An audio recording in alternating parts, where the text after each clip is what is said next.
Hello dear friends. आज की इस वीडियो में हम हीट बजट्स के बारे में पढ़ेंगे। ये जो अर्थ की जो अर्थ के रिलेटेड है, right. It is not that budget which is there in the article 112 of Indian constitution, जो आपका फाइनेंशियल स्टेटमेंट के बारे में बात करता है। तो ये हीट बजट आपका डिफरेंट है, राइट। सो हम देखते हैं कि एटमॉस्फेयर किस तरह से कूल होता है, किस तरह से हीट अप होता है, और कैसे जो है अर्थ का जो एवरेज टेम्परेचर है वो मेंटेन रहता है। We will study these things in this topic. So let's start the topic.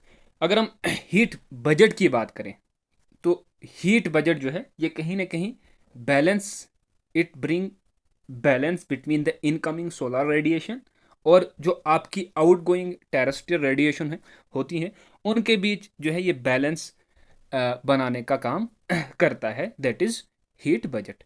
In short अगर हम ये बोलें, हीट बजट जो है बैलेंस क्रिएट करता है बिटवीन वो रेडिएशन जो आपकी सोलर सन से आ रही हैं और वो टेरेस्ट्रियल आउटगोइंग रेज जो आपकी अर्थ पे स्ट्राइक करने के बाद आपके एटमॉस्फेयर में जाती हैं। तो वो जो है आपका क्या कहलाता है, हीट बजट कहलाता है, राइट। और ये कहीं ना कहीं जो है आपका जो अर्थ सरफेस का टेम्परेचर जो है उसको कहीं ना कहीं स्टेबल, उसको कहीं ना कहीं इक्वल इक्वल और मोस्ट प्रेफरेबल बनाता है। This is your heat budget. अब हम थोड़ा देखते हैं कि हीट बजट के कुछ कंपोनेंट्स, राइट। फॉर एग्जांपल, इसको हम एज्यूम करते हैं एक एग्जांपल से कि हमारे सन से अगर हमारे पास 100 यूनिट्स ऑफ इंसोलेशन आ रही हैं। For example, let me explain with an with a diagram.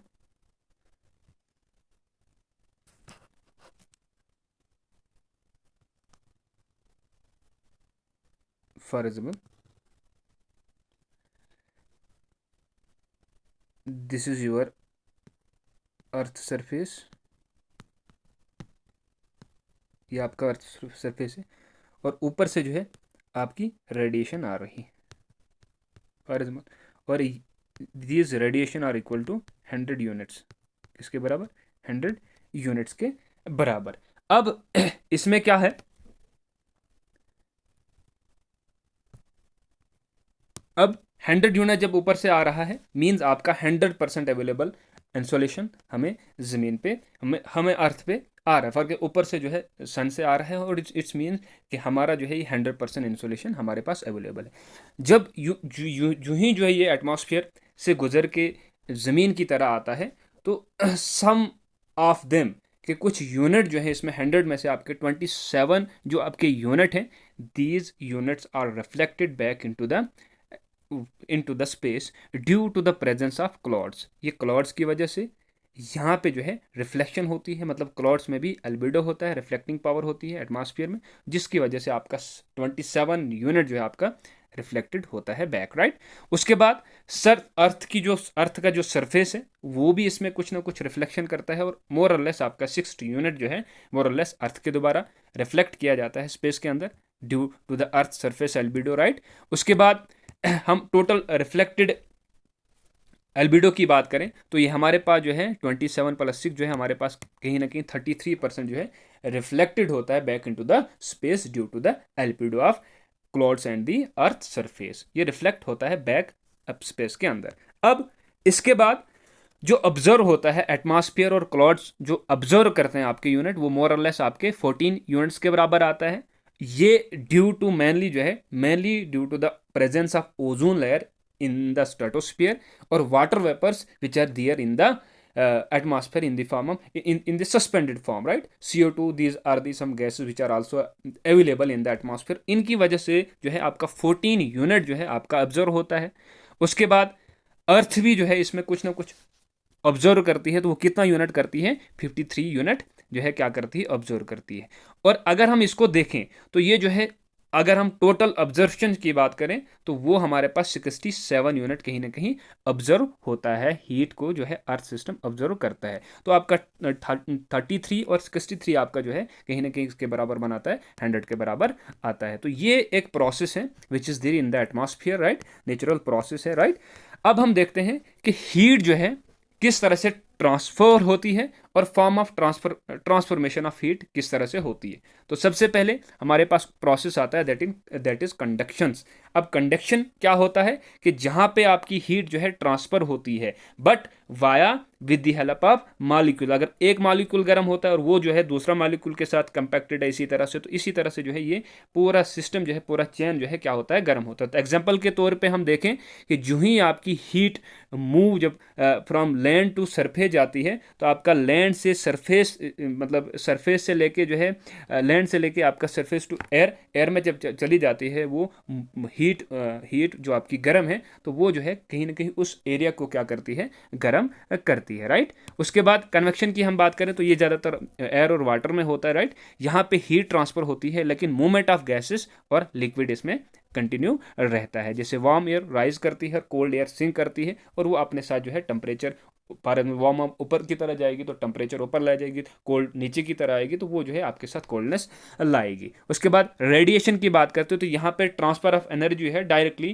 कहाँ से, आपकी सन से जब पड़ती है in the form of electromagnetic waves, उसे हम क्या बोलते हैं, रेडिएशन बोलते हैं।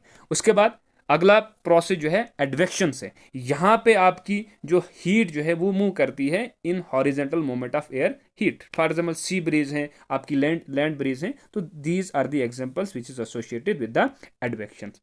अब हम हीटिंग ऑफ द एटमॉस्फेयर पढ़ते हैं कि एटमॉस्फेयर आपका हीट कैसे होता है। डायरेक्टली आपका इंसुलेशन से जो है आपका एटमॉस्फेयर हीट नहीं होता है, but it is heated indirectly.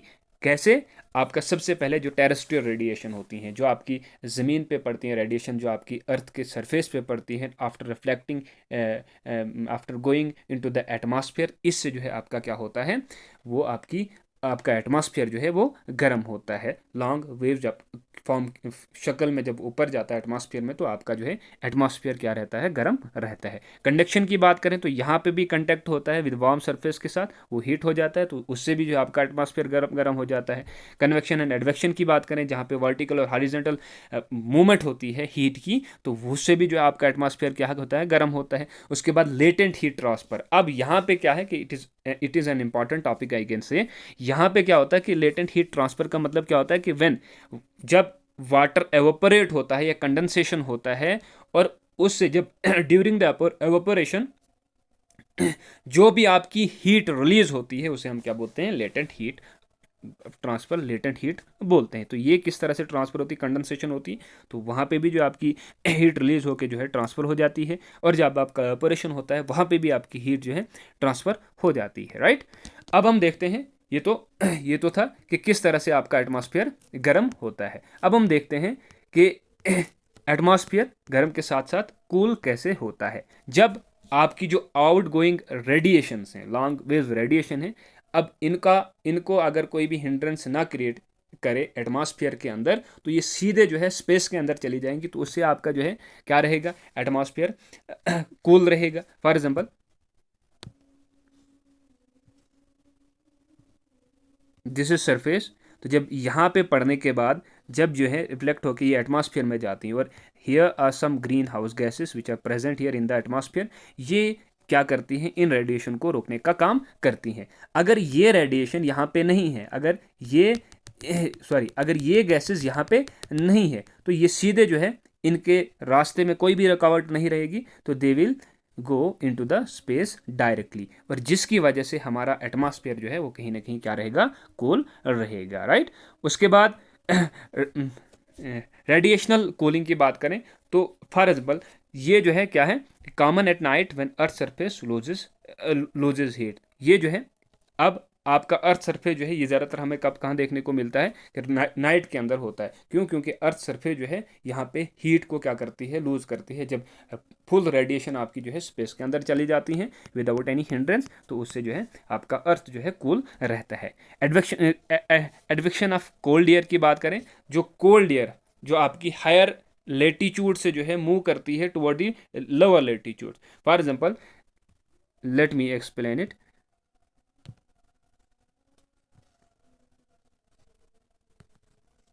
This is your equator and this is your equator, right.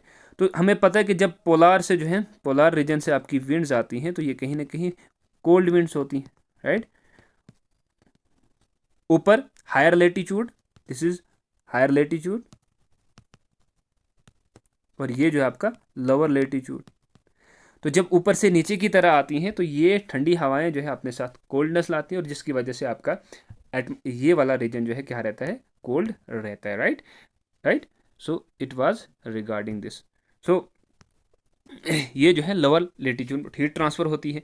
Expansion of rising air, ये भी जो है क्या करती है, आपकी जो ही आपकी एयर जो है एटमॉस्फेयर में जाती है, जब एटमॉस्फेयर में जाती है तो it starts temperature starts decreasing, जिसे हम ए डाई एबियाटिक भी डाईबैटिक कूलिंग भी बोलते हैं, राइट। तो ये जो है आपका टेम्परेचर जब ऊपर की तरह जाता है तो आपका ये जब विंड ऊपर की तरह जाती है तो टेम्परेचर स्टार्ट्स डिक्रीजिंग, राइट। तो जिसकी वजह से आपका एटमॉस्फेयर भी कहीं ना कहीं कूलनेस की तरह चला जाता है। अब हम देखते हैं कि factors affecting heating and cooling. Same factor जो हमने कल की क्लास में भी देखे थे कि लेटीट्यूड्स जो है डिटरमिन करता है कि कहाँ पे आपकी सनलाइट, कहाँ पे आपका जो है एंगल ऑफ इंसिडेंट ज़्यादा बन रहा है, वहाँ पे आपकी हीट अप ज़्यादा होगी। और जो ही आप स्लांटेड या जो है आप ओब्लिकनेस देखें पोलार रीजन पे, जहाँ पर रे जो है ओब्लिकली चलती हैं, तो वहाँ पे आपका टेम्परेचर कहीं ना कहीं कम रहेगा, वहाँ पे आपका कोल्ड होगा, तो यहाँ पे आपका हीट अप होगा। लेटीट्यूड की बात करें, एल्टीट्यूड की बात करें, तो टेम्परेचर के साथ साथ आपका जो है लेटीट्यूड जो है टेम्परेचर जो है हम हाइट के साथ साथ आपका टेम्परेचर डिक्रीज होता है। लैंड वाटर कंट्रास्ट की बात करें तो लैंड जो है जल्दी हीट अप भी होता है, जल्दी कूल भी होता है as compare to the water, right right. इसमें जो है ओशनिक करंट की बात करें तो वार्म कोल्ड, अगर वार्म ओशनिक करंट कहीं कोल्ड की तरह जा रही हैं तो वहाँ पे टेम्परेचर चेंज हो सकता है। कोल्ड जो है अगर वार्म की तरह आ रही हैं तो वहाँ पे टेम्परेचर पे इन्फ्लुएंस हो सकता है। तो इससे जो है आपका जो कोस्टल टेम्परेचर है, इन इन इन दोनों चीज़ों से, वार्म कोल्ड करंट से आपका कोस्टल टेम्परेचर पे बहुत ज़्यादा इन्फ्लुएंस होता है। क्लाउड कवर की बात करें तो ये जो है day time reduce day time heating और नाइट टाइम कूलिंग। अगर क्लाउड्स होते हैं हमारे यहाँ पे तो उससे जो है डे टाइम में जो हीटिंग टेम्परेचर ज़्यादा होता है तो उसको कम कर लेता है, और नाइट टाइम में जो है बहुत ज़्यादा कूलिंग होती है। वेजिटेशन कवर की हम बात करें तो ये जो है कहीं ना कहीं टेम्परेचर को कम करती है थ्रू एवापो ट्रांसपिरेशन से, राइट। अब हम थोड़ा example of heating cooling in action की बात करते हैं। फिनोमिना आपका सी ब्रीज हम देखें तो सी ब्रीज क्या होता है कि डे टाइम में जो है लैंड हीट अप होती है जल्दी as compare to the water bodies. जब ये हीट अप जल्दी होती है तो आपका एयर जो है यहाँ पे राइज हो जाता है, और जब एयर राइज हो जाता है तो it create low pressure here in on the land, और वहाँ पे जो है वाटर बॉडीज में जो है आपका हाई प्रेशर रहता है, और वहाँ से जो है कोल सी एयर मूव करती है टुवर्ड्स दी लैंड की तरह। अब लैंड ब्रीज की हम बात करें तो नाइट टाइम में जो है लैंड आपका जल्दी कूलर होता है, फास्टेस्ट कूलिंग होती है as compare to the water bodies, और फिर वहाँ से जो है सी की तरह जो है आपकी ईयर जो है वो मूव करती हैं। टेम्परेचर इन्वर्जन की बात करें तो टेम्परेचर नॉर्मली क्या होता है कि जब हम ऊपर एटमॉस्फेयर की बात करते हैं, जब हम ऊपर की तरह जाते हैं तो टेम्परेचर आपका क्या होता है, डिक्रीज होता है। लेकिन टेम्परेचर इन्वर्जन में क्या होता है, उलट होता है कि जो ही हम ऊपर की तरह जाते हैं तो टेम्परेचर आपका इंक्रीज होता है, राइट। तो ये आपका क्या आता है, टेम्परेचर इन्वर्जन। नियर ग्राउंड के नज़दीक जो है आपका एयर बहुत ज़्यादा ठंडा होगा, लेकिन जो ही हम ऊपर वैली की तरह जाएंगे तो आपका टेम्परेचर जो है वो ज़्यादा हमें देखने को मिलता है, ऑब्जर्व होता है। तो ये मोस्टली जो है ज़्यादातर वैलीज़ में होता है और ज़्यादातर विंटर सीजन में होता है। डेजर्ट हीट की बात करें तो dry air and cloudiness, absence of clouds, right. Sky जो है पूरा क्लियर होता है और वहाँ पे जो है एयर आपकी डिसेंट्स होती हैं, राइट, डिसेंट असेंड नहीं होती, जिसकी वजह से इंटेंस हीटिंग होती है ड्यूरिंग द डे और रैपिड कूलिंग होती है एट नाइट। ये जो है इसकी कुछ इंपॉर्टेंस है। अब हम देखते हैं सिग्निफिकेंस। सिग्निफिकेंस की बात करें हीट बजट की तो सबसे बड़ी सिग्निफिकेंस ये है कि ये कहीं ना कहीं 15 to 18 हम बोल सकते हैं कि डिग्री सेल्सियस जो है आपके अर्थ के टेम्परेचर को मेंटेन करके रखती है on an average annual temperature की अगर हम बात करें। अर्थ के क्लाइमेट सिस्टम को मेंटेन करके रखती है, वार्म और कूलिंग, ज़्यादा ना वार्म होने देती है ना ज़्यादा ठंडा होने देती है, राइट। वेदर पैटर्न और ग्लोबल सर्कुलेशन पे जो है इसका बहुत ज़्यादा इम्पैक्ट रहता है। पूरा जो वेदर एक्टिविटीज़ है which is happening in the stratosphere, वो जो है इसी की वजह से है। Human activities like green house gases emission can disturb, ये कहीं ना कहीं इसको डिस्टर्ब कर सकती है अगर ज़्यादा हम, और जब हम ये डिस्टर्ब करेंगे तो उससे जो है which can lead to the climatic change, ठीक है, ग्लोबल वार्मिंग, इस किस्म की चीज़ें हमारे सामने आ सकती हैं। अब हम थोड़ा देखते हैं कि ग्रीन हाउस इफेक्ट क्या होता है। ग्रीन हाउस इफेक्ट हमने परसों भी देखा था कि यहाँ पे जो आपकी आउटगोइंग लॉन्ग रेडिएशन जो है, these are being observed by the greenhouse gases which are present in the atmosphere like carbon dioxide, आपका मीथेन है, वाटर वेपर्स हैं, ये सब आपकी ग्रीन हाउस गैसेस हैं वहाँ पे, ये इन रेडिएशन को ऑब्जर्व करती हैं और जिससे आपका एटमॉस्फेयर क्या रहता है, गर्म रहता है, राइट।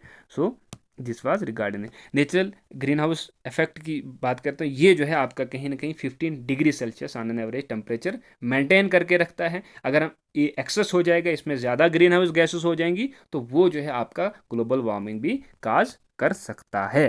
सो कंक्लूजन की बात करें तो हीट बजट जो है ये हीटिंग एंड कूलिंग प्रोसेस को जो है मेंटेन करके रखता है and it is very vital for understanding कि अर्थ की जो एनर्जी है इसे किस तरह से जो है एक गोल्डी लॉक जोन प्रोवाइड करता है हीट बजट, जो डायरेक्टली आपका इन्फ्लुएंस करता है आपके क्लाइमेट पे, आपके वेदर पे, जो बायोस्फेरिक स्टेबिलिटी है उस पर डायरेक्टली इम्पैक्ट करता है, right. A small imbalance can have profound global consequences, अगर थोड़ी सी भी इसमें कोई चूक होगी, for example greenhouse gases की का कंसंट्रेशन अगर इंक्रीज हो गया, so it may lead to global warming, और उसके जो कॉन्सिक्वेंसेस है, उसके जो नताइज हैं, उसके जो आफ्टर मैथ्स हैं, वो बहुत ही बुरे हो सकते हैं, right. So it was regarding this topic. इस पे यानी डायग्राम भी थोड़ी सी दी हुई है कि कैसे रिफ्लेक्टेड होता है, कितने रिफ्लेक्टेड होता है। I have explain each and everything in the above lines. So last पे हम देखते हैं कुछ MCQs which are very important pertaining to this topic heat budget and of the earth, तो इसे हम थोड़ा देखते हैं, राइट। अब पहला MCQ हमारे पास ये है कि what percentage of incoming solar radiation is observe by the earth surface, कितनी जो है अर्थ सरफेस के द्वारा ये सोलर रेडिएशन को ऑब्जर्व किया जाता है। So that is somehow 47%, right. आई समझ। उसके बाद which of the following process are responsible for heating the atmosphere, हमने देखा कि conduction is also there, convection is also there, radiation is also there, sublimation नहीं होता है, right. Sublimation is all together different process. यहाँ पे जो है आपका these process are responsible 1, 2 and 3 are responsible for the किसके रेस्पॉन्सिबल है, हीटिंग द एटमॉस्फेयर।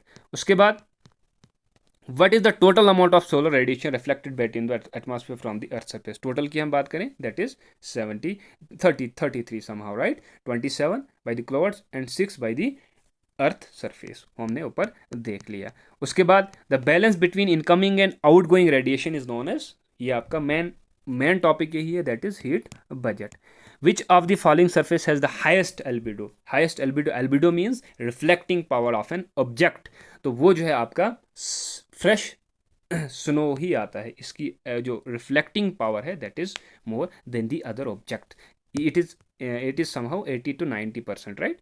उसके बाद हमारे पास छठा क्वेश्चन जो है 6th वन, मैच हमने करना है हीट ट्रांसफर प्रोसेस और इसका डिस्क्रिप्शन। रेडिएशन की बात हम करें, उसके बाद कंडक्शन की अगर हम बात करें, रेडिएशन में हमने देखा था कि सीधे जो है हमारे पास जो है इलेक्ट्रोमैग्नेटिक वेव्स ट्रांसफर हो जाती हैं। कंडक्शन में हमने देखा था कि मॉलिक्यूलर लेवल पे हीट जो है ट्रांसफर होती है, और कन्वेक्शन में हमने देखा था वर्टिकल एयर जो है उसमें हीट ट्रांसफर होती है। तो इसका जो है एक ऑप्शन आएगा। अब what does land heat, why does land heat faster than the water, अब जो है लैंड जो है क्यों जल्दी गर्म भी होती है और कोल्ड भी होती है, तो ये due to the specific heat capacity. अगर हम लैंड की बात करें तो इसमें जो स्पेसिफिक हीट कैपेसिटी है वो कम रहती है, राइट। स्पेसिफिक हीट कैपेसिटी का मतलब ये होता है कि कितनी ज़्यादा एनर्जी है, कितनी कम एनर्जी है, या कितनी ज़्यादा एनर्जी है किसी चीज़ को गर्म होने में लग रही है और ठंडे होने में लग रही है। अब अगर हम लैंड और वाटर बॉडी को हम देखें तो वाटर में हमें थोड़ा टाइम ज़्यादा लगता है, मतलब एनर्जी ज़्यादा लगती है ताकि वाटर जो है उसमें टेम्परेचर इंक्रीज हो जाए as compare to land, right. अब अगर वाटर गर्म हो गया तो उससे ठंडा होने में भी टाइम लगता है, लेकिन दूसरी साइड से अगर लैंड जो है गर्म अगर जल्दी होती है और वो ठंडी भी होती है, राइट। तो ये जो है वाटर इफेक्ट आर सोर्स, ये जो है कि यहाँ पे अब ये क्वेश्चन क्या बोल रहा है कि why does land heat faster than the water, because water reflects all solar radiation, right? So it is due to the specific heat capacity. Which layer of the atmosphere observe the maximum amount of outgoing terrestrial radiation? So that is greenhouse gas, or greenhouse gases are present in the troposphere itself. Troposphere is responsible for the other climatic and weather processes, right? So ninth one, terrestrial radiation is primarily in the form of जो infrared में, terrestrial आपकी किस में होती हैं, infrared radiation में होती हैं, राइट। उसके बाद हमारे पास 10th वन कि विच of the following is not a mechanism of heating the atmosphere. तो कंडक्शन है, कन्वेक्शन है, रेडिएशन है, तो फोटोसिंथेसिस इसमें नहीं है। फोटोसिंथेसिस आपका जो है बायोलॉजिकल प्रोसेस है जिसके ज़रिए जो है प्लांट्स अपनी क्या करते हैं, खुराक तैयार करते हैं, right. So it was regarding this topic which is very important topic, और बहुत सारे क्वेश्चन जो है इससे डायरेक्टली एंड इनडायरेक्टली कहीं ना कहीं मतलब आपके जो स्कूल गोइंग स्टूडेंट्स हैं उनको भी 11th स्टैंडर्ड में आ सकते हैं, other student as well, right. And the people who are preparing for the competitive exams, उनके लिए ये बहुत ही ज़्यादा इंपॉर्टेंट टॉपिक हो सकता है, right. So thank you so much.